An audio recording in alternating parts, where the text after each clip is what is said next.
Hello viewers, আসসালামু আলাইকুম। HN kitchen পক্ষ থেকে আপনাদের স্বাগতম। চলে এলাম নতুন একটা রেসিপি নিয়ে। আজকে আপনাদের সাথে শেয়ার করব দুর্দান্ত স্বাদের মুরালির একটা রেসিপি। চলুন কথা না বাড়িয়ে চলে যাই মূল রেসিপিতে। ভিউয়ার্স, রেসিপিটি দেখার শুরুতে অবশ্যই একটা লাইক করে দেবেন এবং কন্টিনিউ করবেন। ভিউয়ার্স, রেসিপিটি তৈরি করার জন্য এখানে আমি 1.5 কাপ পরিমাণ আটা নিয়ে নিয়েছি। আপনারা চাইলে এখানে ময়দাটাও ব্যবহার করতে পারেন। দিয়ে দিচ্ছি হাফ চামচ পরিমাণ বেকিং পাউডার, দিয়ে দিচ্ছি স্বাদ মতো লবণ, দিয়ে দিচ্ছি 2 চামচ পরিমাণ রান্নার রেগুলার সয়াবিন তেল। ভিউয়ার্স, আমি সব উপকরণগুলো দেওয়া হয়ে গিয়েছে। এ পর্যায়ে আমি একটা চামচ দিয়ে নেড়ে চেড়ে একটা নর্মাল সফট ডো তৈরি করে নিব। শুকনো উপকরণগুলো আমি ভালো করে মিশিয়ে নিয়েছি। এ পর্যায়ে অল্প অল্প পানি দিয়ে আমি একটা ডো তৈরি করে নিয়েছি, দেখতেই পাচ্ছেন। ভিউয়ার্স, ডোটা এখন আমি 15 মিনিটের জন্য রেস্টে রেখে দিচ্ছি। এই ফাঁকটাতে আমি একটা চিনির শিরা তৈরি করে নেব। এর জন্য একটা প্যানে পরিমাণ মতো চিনি দিয়ে দিয়েছি। এখানে আমি 1 কাপ পরিমাণ চিনি দিয়েছি, হাফ কাপ পরিমাণ পানি দিয়েছি। ফ্লেভারের জন্য দিয়েছি একটা এলাচ। সবগুলো ভালো করে নেড়ে চেড়ে আমি এলাচটাকে তুলে নিব। ভিউয়ার্স, ফিরে এলাম 15 মিনিট পর। দেখুন আমার ডোটা কতটাই সফট হয়েছে। আমি ডোটা একটা বোর্ডের উপর নিয়ে একটু মথে নিচ্ছি। ডোটাকে আমি একটা রুটির শেপ দিয়ে নিব। উপর থেকে কিছুটা ময়দা ছিটিয়ে দিয়েছি। আমার রুটির শেপটা দেখুন কতটা পুরুত্ব রেখেছি। আমি একটা ছুরির মাধ্যমে লম্বালম্বি কেটে নিচ্ছি। কাটা রুটিটা আমি ফোল্ড করে নিব। এ পর্যায়ে আমি রুটিটাকে সুন্দর করে হাত দিয়ে চেপে চেপে মিশিয়ে নিচ্ছি, দেখতেই পাচ্ছেন। আমি দুপাশটায় ভালো করে মিশিয়ে নিয়েছি, দেখতেই পাচ্ছেন। এ পর্যায়ে আমি আবারও একটা রুটির শেপ দিয়ে নিব। এভাবে আমি 2 থেকে 3 বার কেটে জোড়া দিয়ে আবার রুটির শেপ দিয়ে নিচ্ছি। ভিউয়ার্স, আমি 3 থেকে 4 বার এভাবে জোড়া দিয়ে রুটির শেপ দিয়ে নিয়েছি। এখন আমি মুরালির শেপটা দিয়ে নিব।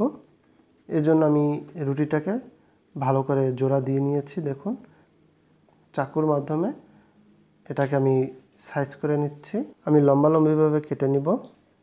আমি এভাবে লম্বা করে কেটে ছোট ছোট করে কেটে নিচ্ছি। দেখুন, আমি স্কোয়ার শেপে কেটে নিয়েছি সবগুলো। ভিউয়ার্স, সবগুলো কাটা হয়ে গিয়েছে। এ পর্যায়ে আমি এগুলো ভাজতে চলে যাব। এগুলো ভাজার জন্য আমি একটা প্যানে পরিমাণ মতো তেল দিয়ে গরম করতে দিয়ে দিয়েছি। আমি উষ্ণ থাকা অবস্থায় আমি তেলের ভিতরে মুরালিগুলো দিয়ে ভেজে নিচ্ছি। এ পর্যায়ে চুলার পাওয়ারটা লো এবং মিডিয়ামের মাঝামাঝি রাখতে হবে। হাই করা যাবে না, হাই করলে আগের থেকে কালার চলে আসবে।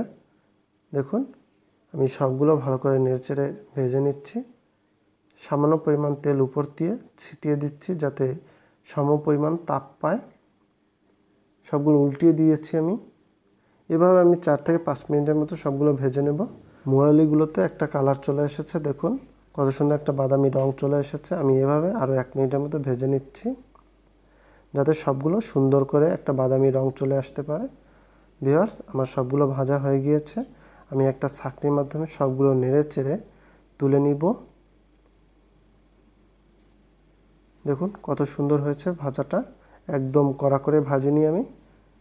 ভিউয়ার্স, আমি সবগুলো তুলে নিচ্ছি এবং উষ্ণ গরম থাকা অবস্থায় আমি যে শিরাটা তৈরি করে রেখেছিলাম সেই শিরার ভিতরে দিয়ে দিচ্ছি। আমি চামচের মাধ্যমে সবগুলো ভালো করে নেড়েচেড়ে শিরা মিশিয়ে নিব। আমি সবগুলো তুলে নিচ্ছি এবং আপনাদের সার্ভ করে দেখাচ্ছি। ভিউয়ার্স, রেডি হয়ে গেল দুর্দান্ত স্বাদের একটা মুরালির রেসিপি। এটা খেতে যে কি সুস্বাদু সেটা আপনারা একবার পরিবেশন করে দেখুন কতটাই স্বাদ হয়। আমি আপনাদের রিকোয়েস্ট করব অন্তত একবার হলে আমার রেসিপিটা ফলো করুন এবং এভাবে বাসায় তৈরি করে সকলেই পরিবেশন করুন। ছোট বড় সকলে এটা খুব তৃপ্ত সহকারে পরিবেশন করতে পারে। বিকালের চায়ের সাথে এই নাস্তার রেসিপিটা তৈরি করে আপনারা পরিবেশন করতে পারেন। ভিউয়ার্স, যারা নতুন বন্ধু নতুন অবস্থায় দেখছেন তারা অবশ্যই আমার চ্যানেলটি সাবস্ক্রাইব করে পাশে থাকা বেল বাটনটি চালু করে দিবেন। ভিউয়ার্স, আমার চ্যানেলে এরকম আরও অনেক সুন্দর সুন্দর রেসিপি দেওয়া আছে, আপনারা চাইলে পুরো চ্যানেলটা ভিজিট করে আসতে পারেন। ভিউয়ার্স, আজ এ পর্যন্ত। দেখা হবে আগামীতে নতুন কোনো রেসিপি নিয়ে হাজির হয়ে যাব। সে প্রত্যাশায় ভালো থাকবেন, সুস্থ থাকবেন। আসসালামু আলাইকুম রহমতুল্লাহি ওবরকাতুহু। ভিউয়ার্স, আপনাদের কাছে রিকোয়েস্ট, আপনারা অবশ্যই লাইক দিবেন এবং কন্টিনিউ করবেন।